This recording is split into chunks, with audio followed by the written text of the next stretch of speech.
If you get your focus on Christ, your circumstances can shift all over the place, and you're still going to keep your focus on Christ. And that's one of the ways you can identify the prosperity gospel.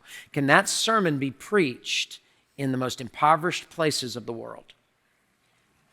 Now, maybe not the illustrations. If I was preaching the same message, I could preach the same message in the poorest parts of the world. I wouldn't use a sea-doo and a ski nautique, but I could still talk about contentment and to be able to do that. And so he's saying here, don't let your focus get shifted because your circumstances are going to shift all the time. And here's what I found in my life, just giving my heart to you, in contentment. I have tried to find contentment through comparison, and it doesn't work. It works a little bit. Here's how it works. I look at somebody and I say, well, I got more than they got, and that gives me about 25% of contentment.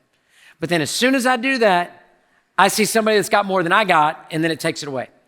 There are some people you need to quit following on your Instagram. They're bad for you to follow. I'm not saying they're bad people. I'm just saying it creates in you a jealousy and an insecurity that is not of the Lord, and you just need to unfollow. God bless them and all their successes, but you need to unfollow because it's just going to mess with you. So if you compare and you say, well, I got a sea-doo, and some people don't even have a lake. Well, that's great until the nautique pulls up, and then it's all over with. I remember growing up, my mom would always feed me vegetables, as a good mom would. And so I would sometimes end up with peas on my plate. I don't like peas. I don't like them to this day. If you're a peas person, then awesome. You just eat those peas up. I don't like those peas. I've tried to hide them in mashed potatoes. I've tried to spit them in my napkin. I've tried to put them underneath the steak over here or the whatever, the other things on the side. But I don't like peas, but I would end up with peas. And then my mom would say what every good mom would say. And if it's not a good mom, your grandmother said this, they would say this. See if you can fill in the blank.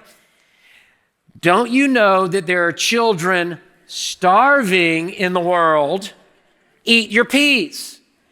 And I could never figure out the direct correlation between my peas and the starving child.